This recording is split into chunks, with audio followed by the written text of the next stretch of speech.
Ayun. So, kumusta po kayong lahat? Putang ina mo, Lisa Marcos, Bongbong Marcos, Martin Romualdez, putang ina mo, Lisa. Di ba? Sabi ni Sarah yan.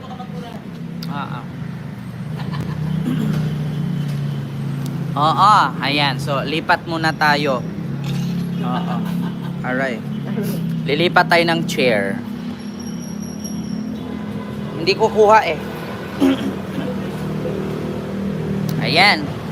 Kumusta kayong lahat dyan? Ay, basa. Ay, dirty. Ay, madumi. Ay, nako.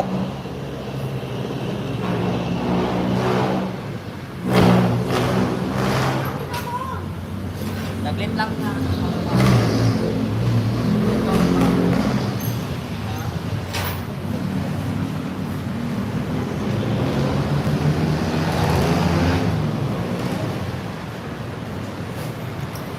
Ay. Eto na nga mga kababayan, ako putang ina mo, Lisa Marcos, Bongbong Marcos, Martin Romualdez. Naalala mo ba na pinadalhan mo ako ng sobre, ng video, na dito kukunin ang pera? Putang ina mo, Bongbong Marcos. O, diba? Hindi magandang pakinggan. Putang ina mo, Bongbong Marcos, Lisa Marcos, sabi ni Sara Duterte, kawatan. O, diba? Ito na. Dami kong kagat ng lamok. Mega love shoutout, Ma'am Susan Vergara, Ma'am Emily Cruz, Ma'am Rosario Vicen, oy, Tita Nida Pimentel, Ma'am Renilda Gutlay. Mega love shoutout po and good evening, Ma'am Amelita Puso. Ayun, mega love shoutout. Nako, kumusta kayong lahat dyan? Huwag kalimutan mag-like, mag-share, mag-subscribe. Ma'am Cristita Bartolome, mega love shoutout. So, eto na nga. Maganda yung ating pag-uusapan ngayon na medyo malaking impact po ito sa ating bansang Pilipinas, yung kaguluhan ngayon sa Philippine politics. Actually, magandang balita ito, ito yung ating sasabihin is opinion ko lang po ito. Hindi man po ako abogado, pero nanonood po ako sa mga sinasabi ng abogado. Actually, lahat naman ng abogado iba-ibang opinion, iba-ibang analyze, iba-ibang analisa at iba't ibang sinasabi, no? Pero itong sinasabi ko ay talaga namang may laman, di ba? So wala pa namang 5 minutes. Comment po kayo diyan. John Sanchez, gandang gabi po. Ma'am Rosario Vicen, mega love shoutout. Ma'am Susan Vergara, Ma'am Nanay Nita Cortez, Ma'am Amelita Puso, ayun. Papakulong daw ng mga vlogger. Sir Ken, papakulong daw ng mga vlogger. Sino Tita Nida Pimentel? Pagkakaalam ko, mga vlogger ng DDS, tinutugis ng NBI. Ay naku, buti na lang hindi ako DDS vlogger. Buti na lang hindi ako DDS vlogger. Hindi ako tinutukhang. Hinahanap ng NBI. Eto na. Ay nako, Diyos mio Marimar, anak ni Jesus. Hindi ko alam sinong kumadrona. Ma'am Alicia, hello po, good evening sa inyo dyan sa Pilipinas. Ma'am Alicia, hello po. Ma'am Arlene Merliano ng Marikina. Ma'am Raquel Borromeo, may kalab shoutout. Nako, maganda yung ating pag-uusapan. Wala pang 5 minutes, so comment po kayo para ma-shoutout. Sa mga hindi ko po ma-shoutout, at malamang hindi po kayo yun supporter, mga basher po kayo pag hindi kayo na-shoutout. Diba? So comment, like, share, and subscribe. Magpapadami po tayo. DDS, mga vlogger, ipapakulong. Nako. Buti na lang hindi ako DDS vlogger. Kasi kung nagkataon DDS vlogger ako, nako, ititikloin ako ng NBI. Nako. Dapat kumain ka dyan ng piatos. Kaya nga, Ma'am Rosario Vicen, walang piatos, mahal wala ko pambili Leo Versosa, hello po. Ay, Sir Leo Versosa, kaano-ano mo si Sam Versosa? Oo, nangungulilat sa survey ng Maynila bilang mayoral candidates. May love shoutout sa inyong lahat. Nako, pasensya po kayo, medyo maaga-aga po ating live ngayon. Dapat talaga mga sinungaling Sabi ni Sir Arnel Fernandez. Kaya nga wala. Kung ako, kahit naman ako, Sir Leo Versosa, hindi ko talaga ang sasabihin kamag-anak ko yan. Bakit? Hindi naman ako scammer Madadamay pa tayo.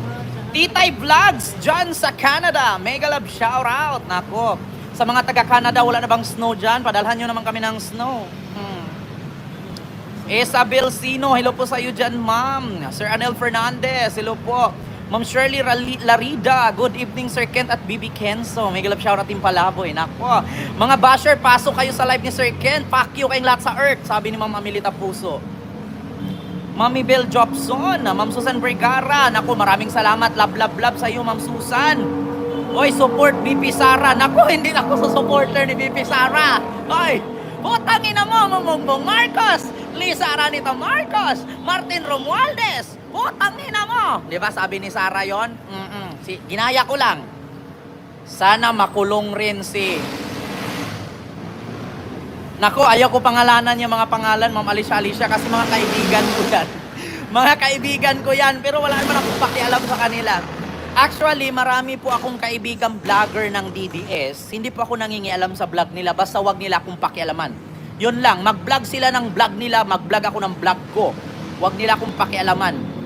Diba? Ma'am Arlene Merliano ng Marikina, Nanay Nita Cortez, ayun, maraming salamat po. So, eto na nga, sabi ni Sugar, hello po. Hello po sa inyong lahat. alas 8 na. 6 and 32 seconds na tayo. 6 minutes na.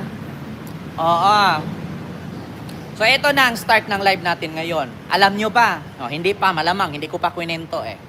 Sasabihin ko na. Ganito po kasi ang kwento. Marami pong iba't ibang civil groups na nag-file ng complaint laban kay Sara Duterte sa kanyang impeachment. So ngayon, yung pinasa po nilang impeachment complaint, nagkamali lang.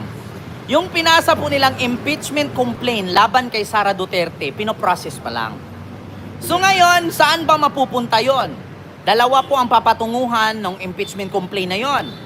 Mapupunta po yun sa Senado at sa House of Representatives or sa madaling salita, sa Kongreso.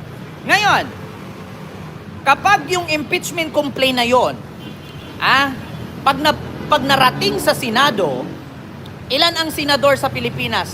24. Yung 24 ka senador, kapag mag-okay doon, 12. 50-50 na.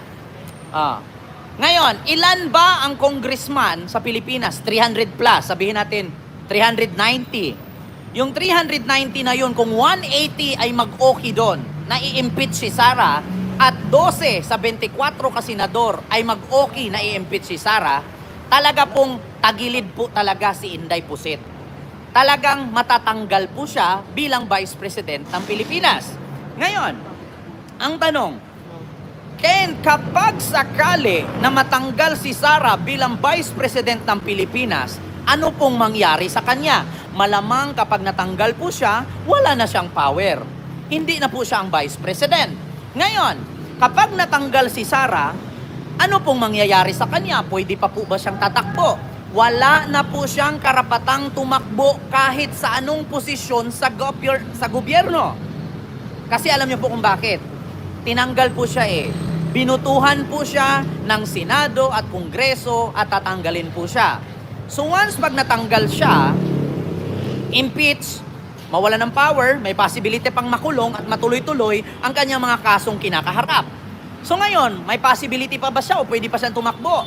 Sa politics, wala na po. Maliban na lang kung si Pangulong Bongbong Marcos bigyan siya ng pardon. Pag binigyan siya ng pardon, may karapatan pa siyang tumakbo. Diba? MC Benzel, huwag kang magsabing bobo kasi kalahi nyo lang ang bobo. Huwag kang tanga. Diba? Kasi pag ako pa naman magmura sa buwa ka ng ina mo, ang pangit ng lahi mo, mamatay ka na. Masakit. Kapag natanggal si Sara Duterte bilang Vice President ng Pilipinas, wala ng kawatan. Natanggal na Ngayon, pag natanggal siya, wala na siyang karapatang tumakbo or kahit anumang posisyon sa politiko. Maliban na lang kung bigyan siya ng pardon ni Pangulong Bongbong Marcos. Ngayon, kung ako ba si Bongbong Marcos na ipapapatay ni Sara, magbigay pa ba ako ng pardon? Di na. Diba? Ikaw ba naman sabihang, putang ina mo, Bongbong Marcos, Sara Aranita Marcos. Sara, Lisa pala. Binaliktad ko lang. Gusto ko kasing murahin si Sara Putang ina mo, Bongbong Marcos, Lisa Marcos. Martin Romualdez. Naalala mo ba, Lisa Marcos? Putang ina mo, di ba? Ganon. So ngayon, sa tingin mo, si BBM, bibigyan pa niya ng pardon si Sara? Malamang sa maramang hindi na.